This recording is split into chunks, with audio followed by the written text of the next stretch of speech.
जय हिंद दोस्तों, एक बार फिर से स्वागत है आपका आपके अपने YouTube channel the study ocean पर। दोस्तों हम लोग एक बार फिर से मॉडर्न हिस्ट्री की जो ऑब्जेक्टिव टाइप के क्वेश्चन को हम लोग प्रैक्टिस करते हैं, उसकी प्रैक्टिस करने के लिए तैयार हो चुके हैं। और एक नई क्लास के साथ दोस्तों, एक नई एनर्जी के साथ हम लोग क्लास को स्टार्ट कर रहे हैं। तो आज का दोस्तों हमारा जो पहला क्वेश्चन है, इल्बर्ट बिल विवाद किस वर्ष हुआ था? जो इल्बर्ट बिल विवाद है, ये किस वर्ष वर्ष पूछा हुआ है दोस्तों। तो क्या 1880 में हुआ था, क्या 1883 में हुआ था, 1885 में हुआ था, या 1887 में हुआ था? आपको इसका सही आंसर बताना है दोस्तों। और इसका सही आंसर क्या होगा? 1883। दोस्तों इल्बर्ट बिल विवाद के बारे में पूछा जाता है कि यह किस गवर्नर जनरल से संबंधित है? तो दोस्तों यह लॉर्ड रिपन से संबंधित है। ये आपको ध्यान रखना है। लॉर्ड रिपन एक काफी मतलब बाकी गवर्नर जनरलों में काफी अच्छा गवर्नर जनरल के रूप में माना जाता है। इसने कई सारे ऐसे नए नए काम किए थे जो मतलब भारत के लिए अभूतपूर्व था। इसकी कई सारी उपलब्धियां भी हैं, मैं अभी आपको बताऊंगा। लेकिन आपको ध्यान रखना है कि सबसे पहले इल्बर्ट बिल विवाद होता क्या है, हम वो समझ लें। तो दोस्तों इल्बर्ट बिल विवाद क्या होता है? तो दोस्तों सबसे पहले हम लोग समझते हैं कि इल्बर्ट बिल विवाद क्या होता है।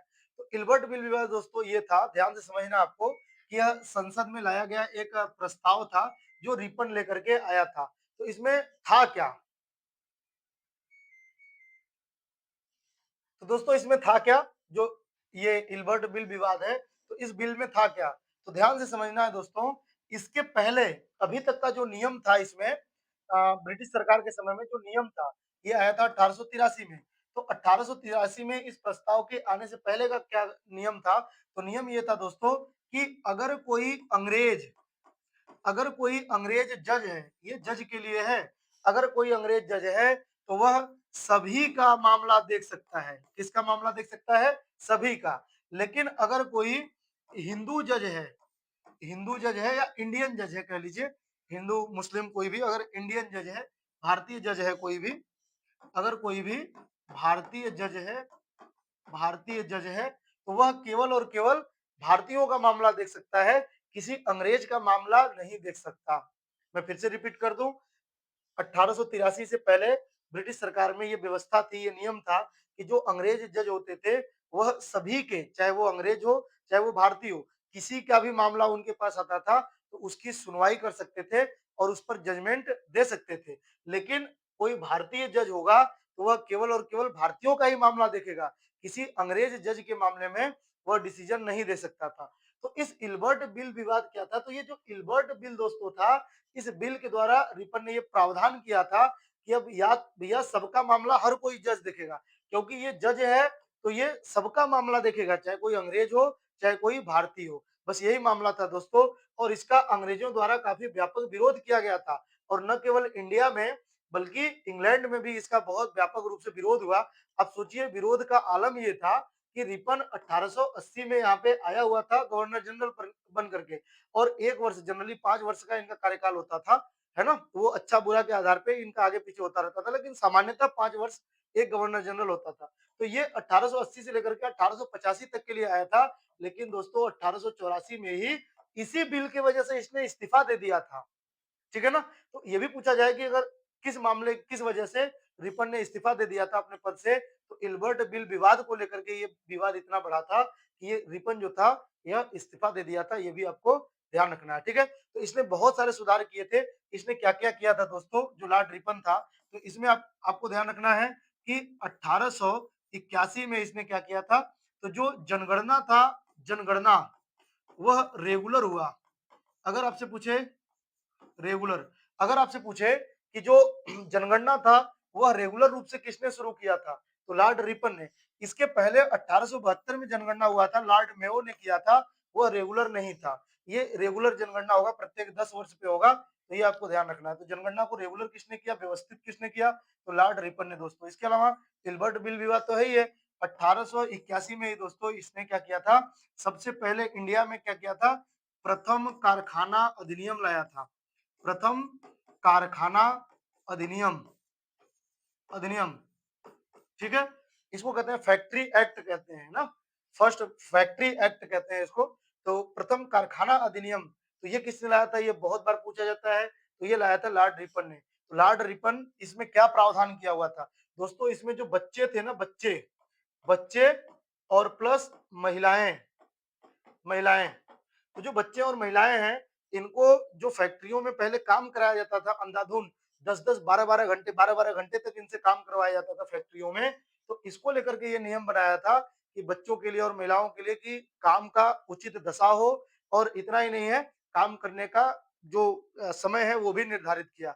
इनसे आप ओवर टाइम नहीं करवा सकते। तो ये नियम बनवाया था, तो यही कहते हैं कि प्रथम कारखाना अधिनियम इसको कहते हैं कि किसने लाया था, तो लॉर्ड रिपन ने लाया था दोस्तों। इसके अलावा आपको ध्यान रखना है, भारत में स्थानीय स्वशासन अगर आपसे पूछे, स्थानीय स्थानीय स्वशासन, जिसको हम लोग पंचायती राज कहते हैं, स्वशासन, स्थानीय स्वशासन सबसे पहले किसने प्रयोग किया था, तो सबसे पहले लॉर्ड रिपन ने ही प्रयोग किया था। साउथ में, दक्षिण भारत में इसने सबसे पहले ये प्रयास किया था।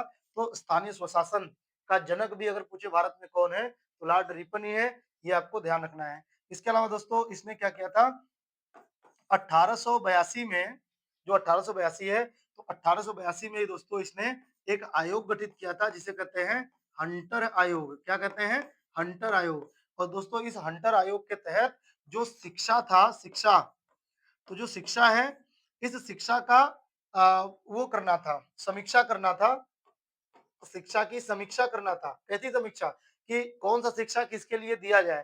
तो इसमें महिलाओं को भी, और मतलब महिलाओं की शिक्षा पर जोर दिया गया।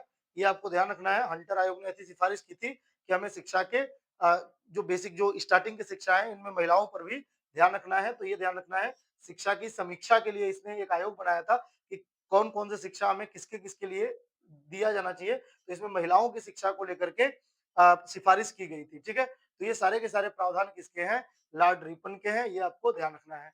हमारा नेक्स्ट क्वेश्चन है दोस्तों, भारत माता की अवधारणा को सबसे पहले किसने लोकप्रिय बनाया था। भारत माता की अवधारणा, जैसे दोस्तों हम लोग कहते हैं ना भारत माता की जय, तो माता भारत को एक इमोशनली, अपने देश को एक इमोशनली, हम लोग संतान है, हम लोग बच्चे हैं, और ये देश हमारी माता है, हमें पालने पोसने वाली है, ऐसा भावना, ऐसा इमोशन से कनेक्ट करने वाला क्रांतिकारी, या कह लीजिए इनमें से कौन थे, तो क्या वो बंकिम चंद्र चटर्जी थे, क्या रविंद्रनाथ टैगोर थे, क्या अरविंदो घोष थे, या स्वामी विवेकानंद जी थे। तो इसका सही आंसर क्या होगा दोस्तों, बंकिम चंद्र चटर्जी। इन्होंने ही 1882 में आनंद मठ लिखा था, आनंद मठ। ठीक है, आनंद मठ में ही इन्होंने वंदे मातरम गाया था। और देखिए वो जो वंदे मातरम है, मतलब मैं वंदना करता हूँ अपने माता की, तो वो देश को, वही उसी गीत के तहत ही इन्होंने भारत माता की अवधारणा को लोकप्रिय बनाया था। 1882 में इन्होंने आनंद मठ लिखा था। इसके अलावा इनकी कई सारी किताबें हैं, जैसे एक किताब है कपाल कुंडला, कपाल कुंडला भी दोस्तों इनकी है। एक है दुर्गेश नंदिनी, दुर्गेश नंदिनी भी इनकी किताब है, दुर्गेश नंदिनी। एक देवी चौधरानी भी इनकी किताब है, देवी चौधरानी, चौधरानी, देवी चौधरानी। तो ये सब इनकी किताबें हैं दोस्तों, जो आपको ध्यान रखना है। ये किसकी है, बंकिम चंद्र चटर्जी की। ठीक है, इसके अलावा एक चीज मैं आपको और बताऊं, अगर कभी आपसे पूछे भारत माता का पहली बार चित्र किसने बनाया था, भारत माता का पहली बार चित्र किसने बनाया था, तो वो दोस्तों हो जाएगा अवनींद्र नाथ टैगोर, अवनींद्र नाथ टैगोर। इन्होंने भारत माता की पहली बार क्या बनाया था, चित्र बनाया था, भारत माता को चित्रित किया था इन्होंने, अवनींद्र नाथ टैगोर। ठीक है, तो ये भी आपको ध्यान रखना है। हम बढ़ते हैं अपने नेक्स्ट क्वेश्चन की ओर, और हमारा जो अगला क्वेश्चन है दोस्तों, भारत में पहली बार स्थानीय स्वशासन, अच्छा ये क्वेश्चन भी आ गया। देखिए, भारत में पहली बार स्थानीय स्वशासन की शुरुआत किसके द्वारा की गई थी, तो क्या लॉर्ड डलहौजी ने किया था, लॉर्ड रिपन ने किया था, लॉर्ड कर्जन ने किया था, या लॉर्ड मिंटो ने किया था। तो इसका सही आंसर क्या होगा, लॉर्ड रिपन ने किया था दोस्तों, स्थानीय स्वशासन की शुरुआत किया था ये। ठीक है, और लॉर्ड डलहौजी, तो आपको पता होगा जो लॉर्ड डलहौजी है दोस्तों, इसने व्यक्तिगत सिद्धांत या हड़प नीति लेकर के आया था। ये हड़प नीति कहते हैं इसको, या व्यक्तिगत सिद्धांत कहते हैं। तो ये लेकर के आया था लॉर्ड रिपन, स्थानीय स्वशासन। कर्जन की महत्वपूर्ण घटना 1905 में बंगाल विभाजन, 1905 में बंगाल विभाजन, बंगाल विभाजन ध्यान रखेंगे। इसके अलावा दोस्तों इसने 1904 में विश्वविद्यालय एक्ट लेकर के आया था, विश्वविद्यालय एक्ट लेकर के आया था। विश्वविद्यालय एक्ट कभी आपसे पूछे कि कौन लाया था विश्वविद्यालय एक्ट, तो 1904 में लॉर्ड कर्जन ही लेकर के आया था। तो ये आपको ध्यान रखना है। लॉर्ड मिंटो है, इसके बारे में कुछ ऐसा खास है नहीं। The Mohammedan Anglo oriental school की स्थापना कब हुई थी? तो मोहम्मदन एंग्लो ओरिएंटल स्कूल ही दोस्तों ये जो स्कूल है ये अलीगढ़ आंदोलन के तहत चलाया गया था और यही स्कूल जो मोहम्मदन एंग्लो ओरिएंटल स्कूल है यही 1920 में क्या बन जाता है? यह बन जाता है अलीगढ़ मुस्लिम यूनिवर्सिटी। अलीगढ़ मुस्लिम अलीगढ़ मुस्लिम यूनिवर्सिटी बन जाता है, ये विश्वविद्यालय बन जाता है। विश्वविद्यालय बन जाता है, ठीक है? विश्वविद्यालय बन जाता है। तो अलीगढ़ मुस्लिम यूनिवर्सिटी बन जाता है ये, जो मोहम्मदन एंग्लो ओरिएंटल स्कूल था और इसकी स्थापना कब हुई थी? इसकी स्थापना हुई थी 1875 में। इसकी स्थापना किसने किया था दोस्तों? ये बहुत इंपॉर्टेंट है। तो सर सैयद अहमद खान, सर सैयद अहमद खान द्वारा इसकी स्थापना की गई थी। सर सैयद अहमद खान द्वारा इसकी स्थापना की गई थी, जो 1875 में किया गया था, है ना? मोहम्मदन एंग्लो ओरिएंटल स्कूल की स्थापना की गई थी और यही स्कूल 1920 में क्या बन गया? अलीगढ़ मुस्लिम यूनिवर्सिटी बन गया।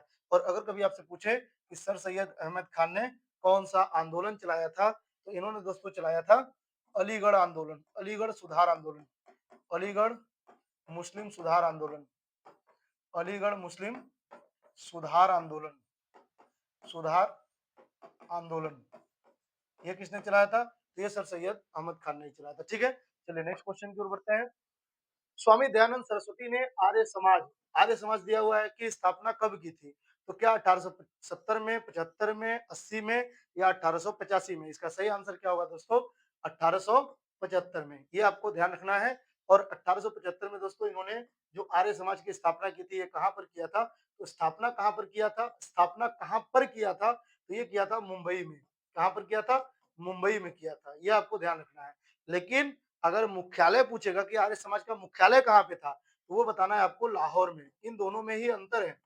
आर्य समाज की स्थापना कहाँ पर हुई थी? देखिए दयानंद सरस्वती ने किया है, ये हर कोई याद करता है और सबको याद है ये। लेकिन अगर पूछ लिया कि आर्य समाज का मुख्यालय कहाँ पर है, तो ये बहुत कम स्टूडेंट जानते हैं कि आर्य समाज का मुख्यालय लाहौर में था। ठीक है ना? हालांकि अभी तो दिल्ली में है ये, लेकिन अब इम्पोर्टेंट नहीं है। लेकिन जब ये आर्य समाज बना था, तो ये मुंबई में बना था और बाद में इसका मुख्यालय कहाँ पर हो गया था? लाहौर में हो गया था। ये आपको ध्यान रखना है दोस्तों। ये किसने किया था? तो दयानंद सरस्वती ने किया था, दयानंद सरस्वती ने, ठीक है? 1875 में किया था। और दोस्तों जो दयानंद सरस्वती हैं इन्होंने सत्यार्थ प्रकाश नाम की पुस्तक लिखी थी। सत्यार्थ प्रकाश नाम की पुस्तक लिखी थी। ये किताब भी इंपॉर्टेंट है। इसके अलावा अगर आपसे पूछे वेदों की ओर लौटो, वेदों की ओर लौटो, तो वेदों की ओर लौटो का नारा किसने दिया था? तो वेदों की ओर लौटो का नारा भी किसने दिया था? स्वामी दयानंद सरस्वती ने। इसके अलावा दोस्तों अगर आपसे पूछे शुद्धि आंदोलन किसने चलाया था? शुद्धि आंदोलन किसने चलाया था? तो जो शुद्धि आंदोलन है यह स्वामी दयानंद सरस्वती द्वारा चलाया गया था, शुद्धि आंदोलन, ठीक है? नेक्स्ट क्वेश्चन की ओर बढ़ते हैं। राष्ट्र गुफ्तार का प्रकाशन किसके द्वारा शुरू किया गया था? तो ये एक अखबार था दोस्तों, ये बहुत बार पूछा गया है, बहुत इंपॉर्टेंट अखबार है। तो ये किसके द्वारा शुरू किया गया था? तो क्या ये राजा राम मोहन राय द्वारा शुरू किया गया, ईश्वर चंद्र विद्यासागर द्वारा शुरू किया गया, दादा भाई नौरोजी द्वारा शुरू किया गया, इनमें से कोई नहीं है, यह बाद में शुरू किया गया? इसका सही आंसर क्या होगा? इसका सही आंसर होगा दोस्तों, ये बहुत फेमस अखबार है, दादा भाई नौरोजी ने किया था। क्लियर है? आपको ध्यान रखना है, ये दादा भाई नौरोजी की है राष्ट्र गुफ्तार। राजा राम मोहन राय के जो अखबार का नाम है वह दो अखबार आप ध्यान रखेंगे। एक संवाद कौमुदी है। कौन सा है? संवाद कौमुदी, संवाद कौमुदी। और ये 1821 में है और ये किस भाषा में है? बंगाली। तो भारतीय भाषा में अगर पूछेगा आपसे पहली समाचार पत्र जो किसी भारतीय द्वारा या भारतीय भाषा में लाया गया था, तो वह बंगाली भाषा में संवाद कौमुदी राजा राम मोहन राय लेकर के आए थे, ठीक है? और दूसरा है इनका मिरातुल अखबार, मिरातुल अखबार। और जो मिरातुल अखबार था दोस्तों, यह 1822 में आया था और ये फारसी में था, यह फारसी में था। जो ये राजा राम मोहन राय हैं दोस्तों, यह 12 भाषाओं से भी ज्यादा भाषा जानते थे। मिनिमम 12 भाषाओं से भी ज्यादा ये जानते थे। तो ये फारसी भी बहुत अच्छी जानते थे, तो फारसी में ये अखबार निकालते थे, मिरातुल अखबार, ठीक है? और ये उर्दू की पहली समाचार पत्र है 1822 में। 1821 में संवाद कौमुदी बंगाली भारतीय भाषा की पहली किताब। और आप कमेंट करके बताएंगे मुझे, कमेंट आपको करना है, इसका आंसर देना है कि हिंदी की पहली समाचार पत्र कौन सी थी, किस ईयर आई थी और उसके प्रकाशक कौन थे? तो क्या-क्या बताना है आपको? हिंदी का पहला समाचार पत्र कौन-सा था और वो किस ईयर प्रकाशित हुआ था पहली बार और उसके प्रकाशक कर्ता कौन थे? ये आपको कमेंट करके ज़रूर बताना है, ये ध्यान रखना है। दोस्तों ईश्वर चंद्र विद्यासागर की जो पहली समाचार पत्र है या जो फेमस समाचार पत्र है हमारे एग्जाम के लिए पूछता है, वह पूछा जाता है सोम प्रकाश। आपसे पूछा जाता है कि सोम प्रकाश नाम का समाचार पत्र किसने प्रकाशित किया था? तो ईश्वर चंद्र विद्यासागर ने सोम प्रकाश नाम का समाचार पत्र प्रकाशित किया था, जो 1858 में इन्होंने प्रकाशित करना शुरू किया था। ये आपको ध्यान रखना है। हमारा नेक्स्ट क्वेश्चन है दोस्तों, 1909 का जो मार्ले मिंटो सुधार था, वह किससे संबंधित था? मार्ले मिंटो सुधार ये किससे संबंधित था? तो क्या ये शिक्षा सुधार था? क्या ये अलग निर्वाचन मंडल की सुधार मांग किया जा रहा था या एक्सेप्ट किया गया था? क्या कर सुधार किया गया था या भूमि सुधार किया गया था? तो इसका सही आंसर क्या होगा दोस्तों? यह अलग निर्वाचन मंडल था। अब निर्वाचन पृथक निर्वाचक मंडल होता क्या है? तो ध्यान से समझना है और ये कुछ है नहीं। बस इत्मीनान से आप ये समझिए कि जैसे एक एरिया के हम सभी लोग हैं, मान लीजिए जिस भी एरिया में हम लोग रहते हैं, तो यहाँ पर जब भी चुनाव होता है, तो हम चाहे हिंदू हों, चाहे मुसलमान हों, चाहे इस जाति के हों, उस जाति हम किसी भी जाति के हों, किसी भी धर्म के हों, है ना? हम लोग वोटिंग करते हैं सभी लोग मिल करके। जो भी खड़ा होगा अगर वो रिजर्व सीट होगी, तो वहाँ पे रिजर्व कैंडिडेट खड़ा होगा, है ना? नहीं तो लेकिन वोटिंग करने की बात होगी, तो सब लोग मिल करके वोटिंग करते हैं अपने प्रतिनिधि को। फिर वो प्रतिनिधि चाहे जिस भी जाति का हो, जिस भी धर्म का हो, हमारी अपनी मर्जी होती है कि हम किसको वोट करेंगे, लेकिन जब भी वोट करने जाते हैं तो सबको एक साथ करते हैं। और पृथक निर्वाचक मंडल का मतलब है दोस्तों कि किसी एरिया में जो लोग रहते हैं, यहाँ पे जो लोग रहते हैं, मान लीजिए ये कोई एरिया है, तो जब भी यहाँ पर चुनाव होगा, तो चुनाव के टाइम पार्टीशन हो जाएगा, तो इधर एक तरफ होगा वो हिंदू और सामान्य लोग होंगे, सामान्य लोग, इधर सामान्य लोग हैं और सामान्य का मतलब ये है कि मुसलमानों को छोड़ करके बाकी सब, और दूसरी तरफ हो जाएंगे मुस्लिम, ठीक है ना? मुस्लिम। तो यहाँ पे जो मुसलमान है इस ऐसे समझिए कि ये पार्टीशन किया हुआ है, इधर केवल मुस्लिम जनसंख्या है एक ही एरिया। जो मुस्लिम लोग हैं वो अपने एक कैंडिडेट को अलग वोट करेंगे और बाकी लोग अलग वोट करेंगे। यानी एक ही एरिया में दो बार दो लीडर होंगे, एक को बाकी लोग वोट करेंगे और दूसरे को केवल मुसलमान वोट करेंगे और दो-दो लीडर हो जाएंगे एक ही एरिया में। तो इसको कहा जाता है पृथक निर्वाचक मंडल। क्या कहा जाता है? पृथक निर्वाचक मंडल। और अंग्रेजों ने ये इसलिए किया था ताकि एक ही एरिया में दो-दो लीडर होंगे तो कहीं न कहीं विभाजन होगा, समाज में विभाजन होगा और लोगों के बीच में एक कंपटीशन की भावना होगी और इसलिए वो फूट डालो राज करो की नीति के तहत इस पृथक निर्वाचक मंडल को मान भी लिए थे। दोस्तों अंग्रेजों की ही बदौलत 1906 में मुस्लिम लीग की स्थापना हुई थी। किसकी स्थापना हुई थी? मुस्लिम लीग की स्थापना हुई थी। मुस्लिम लीग की स्थापना हुई।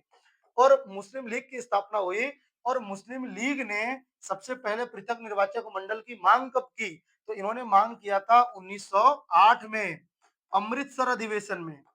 अमृतसर अधिवेशन में।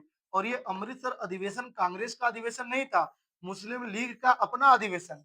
मुस्लिम लीग के इस अपने अधिवेशन में जो 1908 के अमृतसर अधिवेशन था, इसमें मुस्लिम लीग ने अपने लिए मतलब हम सभी मुसलमानों के लिए पृथक निर्वाचक मंडल दिया जाए, जबकि इससे सभी 100% मुस्लिम एग्री थे, ऐसा नहीं है। बहुत सारे मुस्लिम जानते थे कि भाई इससे विभाजन होगा समाज में, लेकिन जो मुस्लिम लीग थी उसने पृथक निर्वाचक मंडल की मांग की 1908 में अमृतसर अधिवेशन में और अंग्रेजों ने इसको 1909 के मार्ले मिंटो सुधार में मान लिया। और दोस्तों हर एरिया में दो-दो कैंडिडेट होंगे, एक सामान्य और दूसरी तरफ केवल मुस्लिम वोट करेंगे और लीडर भी मुस्लिम होगा। क्लियर है? तो नेक्स्ट क्वेश्चन की ओर बढ़ते हैं हम लोग। आनंद मठ उपन्यास किसने लिखा था? तो क्या रविंद्रनाथ टैगोर ने लिखा था? क्या बंकिम चंद्र चटर्जी ने लिखा था, प्रेमचंद ने लिखा था या शरद चंद्र चटर्जी ने लिखा था? तो दोस्तों इसका सही आंसर क्या होगा? आनंद मठ को लिखा था बंकिम चंद्र चटर्जी ने और ईयर है 1882 और पुस्तक का जो सब्जेक्ट है, जो विषय वस्तु है वो पूछा जाता है। तो दोस्तों ये सन्यासी विद्रोह पर लिखा गया था। किस पर लिखा गया था? सन्यासी सन्यासी विद्रोह के ऊपर ये किताब लिखी गई थी। तो सन्यासी विद्रोह ध्यान रखेंगे, सन्यासी विद्रोह के ऊपर ये किताब लिखी गई थी। क्लियर है? सन्यासी विद्रोह, ठीक है ना? तो सन्यासी विद्रोह के ऊपर लिखा गया था, लेकिन मैं आपको जो बता रहा हूँ, इसी किताब में वंदे मातरम लिखा गया था। वंदे मातरम लिखा गया था। और वंदे मातरम हमारा राष्ट्रीय गीत है। क्या है? राष्ट्रगीत है वंदे मातरम, जो कि 65 सेकंड में गाया जाता है, ये आपको ध्यान रखना है। वंदे मातरम को किस कांग्रेस के अधिवेशन में पहली बार गाया गया था? तो 65 सेकंड में ये राष्ट्रगीत। तो वंदे मातरम पहली बार कांग्रेस के किस अधिवेशन में गाया गया था? तो 1896 के अधिवेशन में गाया गया था। और ये अधिवेशन कहाँ पे था? तो ये कलकत्ता अधिवेशन में था। और इसकी अध्यक्षता किसने की थी? तो इसकी अध्यक्षता किया था रहीमतुल्लाह सयानी ने। रहीमतुल्लाह सयानी, रहीमतुल्लाह सयानी ने इसकी अध्यक्षता किया था, इस कांग्रेस अधिवेशन की। और इसी अधिवेशन में पहली बार राष्ट्रगीत को गाया गया था, वंदे मातरम जो राष्ट्रगीत है। और ये कितने समय में गाया जाता है? 65 सेकंड में। वंदे मातरम को राष्ट्रगीत के रूप में स्वीकार कब किया गया था? तो ये स्वीकार किया गया था दोस्तों 24 जनवरी 1950। 26 जनवरी 1950 से 2 दिन पहले। ये आपको ध्यान रखना है, ठीक है। तो ये सारे फैक्ट थे। इसके अलावा भी दोस्तों ये सब भी जो लेखक हैं, इन्होंने भी बहुत कमाल के रचनाओं को लिखा है। उपन्यास इनके भी बहुत अच्छे-अच्छे हैं, जो हमारे एग्जाम में पूछे जाते हैं, ठीक है। जैसे रविन्द्रनाथ टैगोर का जो सबसे फेमस है गोरा, बार-बार पूछा जाता है, गोरा आप ध्यान रखेंगे, है ना। इसके अलावा गीतांजलि, गीतांजलि इन्होंने लिखा था, गीतांजलि। और गीतांजलि के ऊपर ही दोस्तों इन्हें नोबेल पुरस्कार दिया गया था 1911 में, ठीक है। गीतांजलि, तो गोरा है, गीतांजलि है। इसके अलावा भी इन्होंने द स्टोन करके लिखा था इन्होंने। तो इनकी बहुत सारी रचनाएं हैं। प्रेमचंद की भी बहुत सारी हैं, जैसे निर्मला है, जैसे गबन है, गोदान है। मैं लिख देता हूँ, निर्मला, गबन, गबन, गोदान, ठीक है, कर्मभूमि, कर्मभूमि, ठीक है। तो ये सब आप ध्यान रखेंगे, प्रेमचंद जी का है। लेकिन मैं जो आपको बताना चाह रहा हूँ, सबसे ज्यादा इंपॉर्टेंट है इसमें शरत चंद्र चटर्जी, है ना। इनकी 2 किताबें दोस्तों हमेशा हर दूसरे एग्जाम में पूछा जाता है। और स्टूडेंट को जल्दी मतलब ख्याल नहीं होता है इस चीज का, क्योंकि ये लोग थोड़े से फेमस राइटर हैं। लेकिन इनकी जो किताब है एग्जाम की नजर से बहुत इंपॉर्टेंट है। 2 किताबें मैं बताऊंगा और दोनों आप बिल्कुल रट लेना है आपको, जो शरत चंद्र चटर्जी की 2 किताबें हैं। एक दोस्तों है देवदास, देवदास, ठीक है। शरत चंद्र चटर्जी की एक किताब है देवदास, और दूसरी किताब है चरित्रहीन, चरित्रहीन। और ये दोनों ही किताबें दोस्तों एग्जाम में बहुत बार पूछी जाती हैं कि ये किताब किसकी है। तो ये शरत चंद्र चटर्जी की है, जो आपको ध्यान रखना है। नेक्स्ट क्वेश्चन है, भारत में सर्वप्रथम भारतीय दंड संहिता, जो इंडियन पेनल कोड है, जिसको हम शॉर्टकट में आईपीसी कहते हैं, ये कब लागू हुई थी? ये पूछ रहा है कि ये कब लागू हुई थी। तो क्या 1850 में लागू हुआ था, 1853 में लागू हुआ था, 1862 में या 1860 में? इसका सही आंसर क्या होगा दोस्तों? 1862 में ये लागू हुआ था। क्लियर है ना। लेकिन अगर पूछेगा कि ये तैयार कब हुआ था, ये बनाई कब गई थी, तो बनाई गई थी आईपीसी की धाराएं जो बनाई गई थी, है ना, बनाई गई थी 1860 में। और 62 में क्या की गई? लागू हुई थी, ठीक है। 62 में लागू हुई थी और ये बनाई गई थी 1860 में। तो 2 साल बाद इसको लागू किया गया था। 1853 में दोस्तों हमारी पहली रेलवे चली थी। 16 अप्रैल 1853 को क्या हुआ था? तो ये प्रथम रेलवे हमारी चलाई गई थी। प्रथम रेलवे हमारी रेल हमारी चलाई गई थी 16 अप्रैल 1853, ठीक है। और इसी दिन हम लोग क्या मनाते हैं? 16 अप्रैल को रेलवे दिवस मनाते हैं। चलिए नेक्स्ट क्वेश्चन की ओर बढ़ते हैं। भारत का ग्रैंड ओल्ड मैन किसे कहते हैं? भारत का ग्रैंड ओल्ड मैन किस क्रांतिकारी को कहा जाता है? किस स्वतंत्रता सेनानी को कहते हैं? तो क्या दादा भाई नौरोजी को कहते हैं, गोपाल कृष्ण गोखले को कहते हैं, बाल गंगाधर तिलक को कहते हैं, या फिरोज शाह मेहता को कहते हैं? तो इसका सही आंसर क्या होगा? इसका सही आंसर होगा दोस्तों दादा भाई नौरोजी। क्लियर है। जिनकी समाचार पत्र कौन सी थी? तो राष्ट्र गुफ्तार था, ठीक है। जो गोपाल कृष्ण गोखले हैं, इनको क्या कहा जाता है? तो अगर आपसे पूछे भारत का हीरा किसे कहते हैं, भारत का हीरा किसे कहते हैं, तो भारत का हीरा किसे कहते हैं दोस्तों? गोपाल कृष्ण गोखले को कहते हैं, ठीक है। बाल गंगाधर तिलक को क्या कहते हैं? तो बाल गंगाधर तिलक को कहते हैं लोकमान्य, लोकमान्य, ठीक है। इसके अलावा वेलेंटाइन सिरोल ने इनको क्या कहा था? भारतीय अशांति का जनक कहा था, ठीक है। वेलेंटाइन सिरोल एक अंग्रेज अधिकारी था, तो उसने बाल गंगाधर तिलक को भारतीय शांति का जनक कहा था, ठीक है। चलिए नेक्स्ट क्वेश्चन की ओर बढ़ते हैं। लखनऊ पैक्ट कब हुआ था? जो लखनऊ पैक्ट था ये कब हुआ था? क्या 1914 में, 1915 में, 1916 में, या 1917 में? तो दोस्तों इसका सही आंसर क्या होगा? 1916 में। और लखनऊ समझौता किसके-किसके बीच हुआ था? ये हुआ था कांग्रेस के बीच और हुआ था मुस्लिम लीग के बीच। मुस्लिम लीग के बीच। ये किस शर्त पे था दोस्तों? ध्यान से समझना आपको। ये जो समझौता था, इनके बीच में जो समझौता था, ये था क्या? लखनऊ पैक्ट का मतलब ये है कि 1916 में जो कांग्रेस का वार्षिक अधिवेशन था, वो कहाँ पे था? लखनऊ में था। तो इस अधिवेशन में कांग्रेस और मुस्लिम लीग ये दोनों आपस में मिल गई। मिलने की वजह बहुत, दोनों का अपना-अपना स्वार्थ था। इसमें कांग्रेस के ऊपर बहुत ज़्यादा आरोप लगाया गया था। जैसे देखिए, मु कांग्रेस ने क्या किया था? मुस्लिम लीग के पृथक निर्वाचक मंडल का जो अब तक विरोध करते आ रहे थे, 1909 से ही लगातार विरोध करते आ रहे थे, उन्होंने अब स्वीकार कर लिया। तो अगर आपसे पूछे कांग्रेस द्वारा कब पृथक निर्वाचक मंडल को स्वीकार कर लिया गया, तो ये 1916 में ही लखनऊ के समझौते में ही कांग्रेस ने मुस्लिम लीग का पृथक निर्वाचक मंडल स्वीकार कर लिया, कांग्रेस ने। ठीक है। अच्छा, मुस्लिम लीग को क्या जरूरत पड़ी थी कांग्रेस से मिलने की?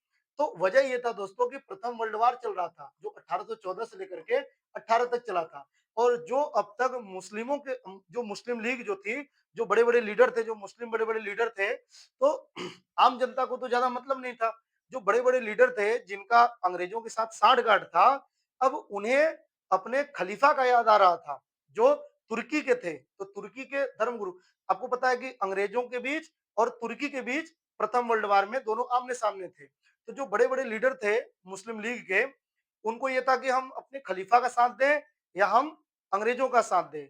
तो जो अ, अपने खलीफा के साथ गए, उन्होंने कांग्रेस के पक्ष में आ गए, वो कांग्रेस के पक्ष में आ गए, कांग्रेस के साथ हाथ मिला लिया।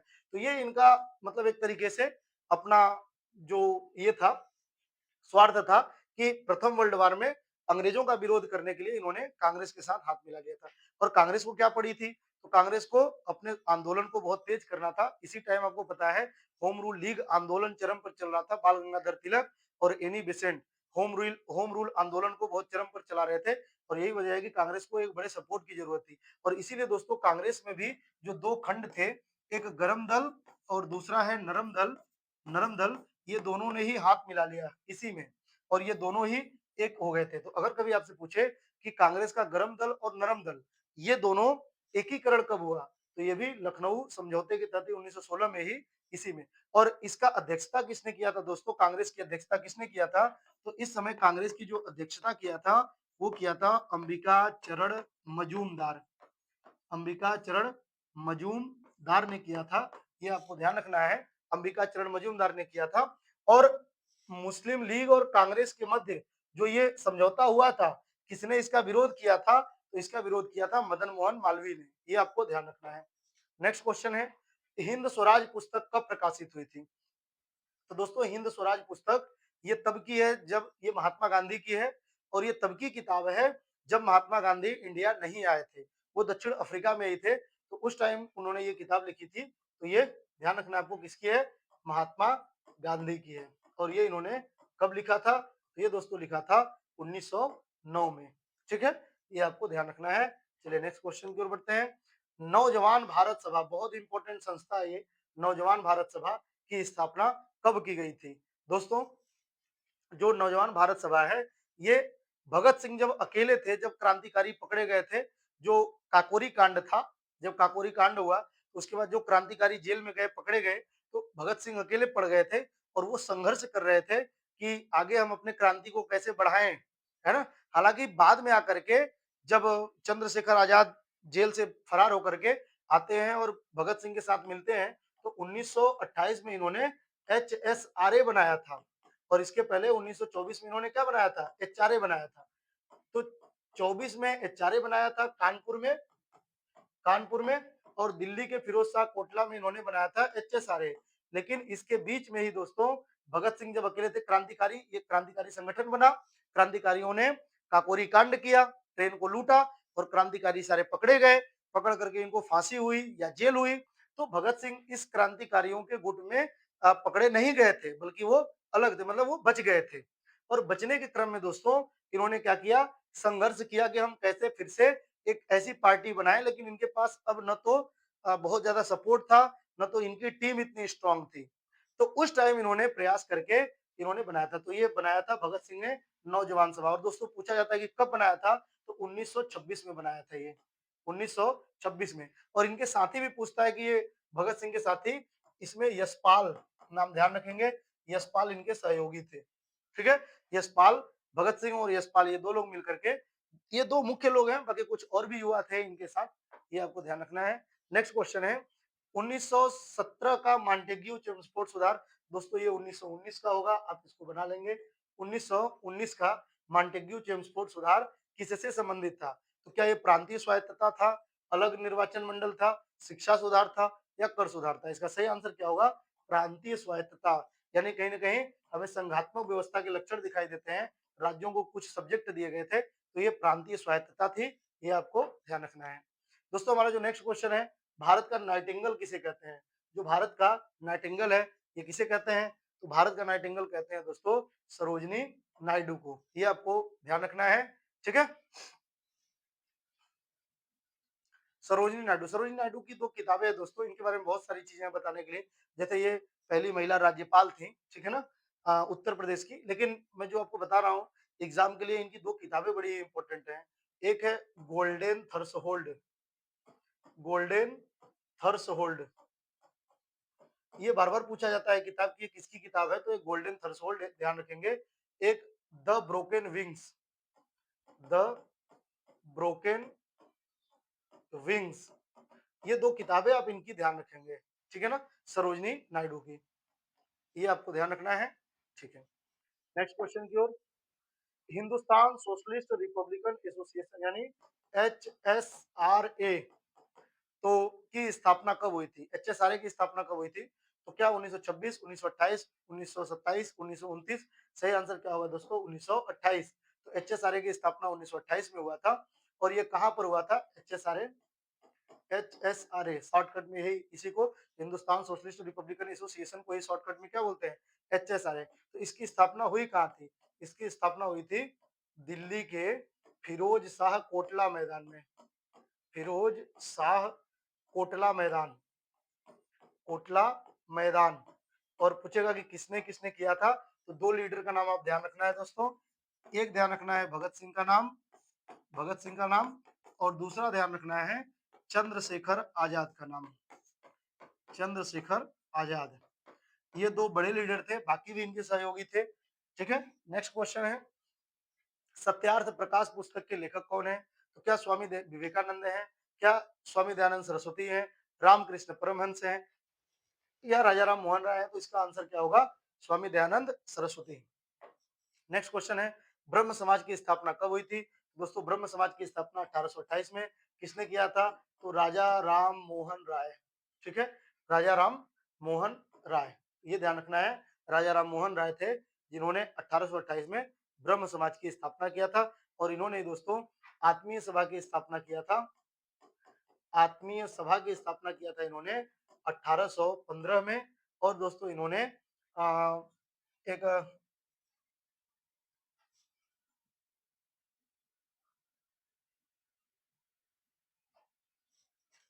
हिंदू कॉलेज, इन्होंने एक हिंदू कॉलेज बनाया था, हिंदू कॉलेज 1817 में। क्लियर है, ये भी आपको ध्यान रखना है, Hindu college, Hindu college. Next, young India पत्रिका का, यंग इंडिया पत्रिका का संपादन किसने किया था? तो यंग इंडिया दोस्तों किसकी, किसने इसका एक पत्रिका था ये, तो क्या जवाहरलाल नेहरू ने, महात्मा गांधी ने, नेताजी सुभाष चंद्र बोस ने या लाला लाजपत राय ने? तो ये इस समाचार पत्रिका का संपादन किसने किया है? तो ध्यान रखना है महात्मा गांधी ने किया है। और इसका समय भी पूछा जाता है, समय भी इसका बहुत इंपॉर्टेंट है। तो इसका समय दोस्तों 1919 में जब खिलाफत शुरू किया गया था, तो खिलाफत के समय ही, खिलाफत आंदोलन के दौरान ही इसको शुरू किया था, खिलाफत आंदोलन के दौरान ही इसको क्या किया था? शुरू किया गया था, ये ध्यान रखना है, महात्मा गांधी के द्वारा। ठीक है, इसके अलावा दोस्तों जो जवाहरलाल नेहरू है, इनका समाचार पत्र एक बहुत फेमस है, आप ध्यान रखेंगे, नेशनल हेराल्ड, नेशनल हेराल्ड। ये पूछा जाता है कि नेशनल हेराल्ड किसका समाचार पत्र है? तो जवाहरलाल नेहरू का समाचार पत्र है नेशनल हेराल्ड।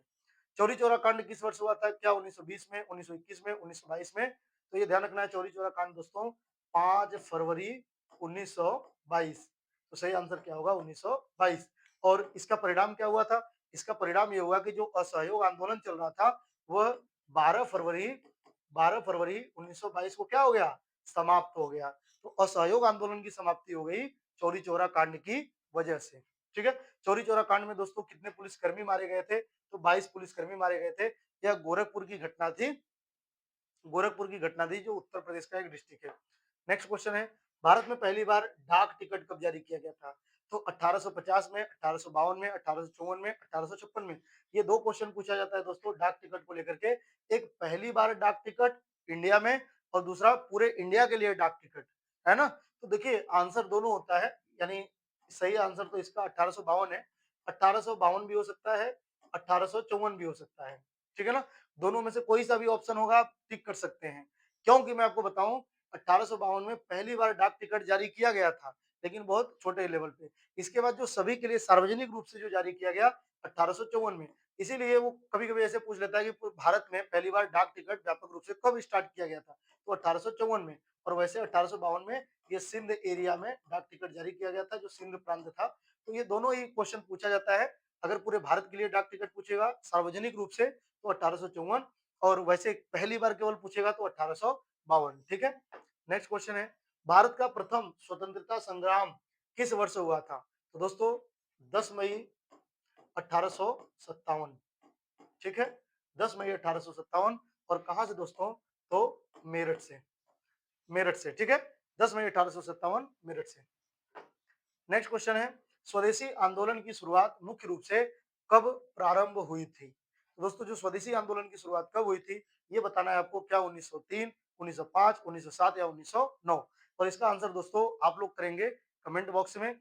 इंतजार रहेगा आपके जवाब का। और आपको ये वीडियो कैसा लगा अपनी प्रतिक्रियाएं भी हमारे पास जरूर भेजें दोस्तों कमेंट के माध्यम से। ठीक है? बाकी अगर कोई सुझाव हो तो वो भी बताएं। आज के लिए इतना ही दोस्तों, बाकी ढेर सारी शुभकामनाएं आपको। जय हिंद, जय भारत।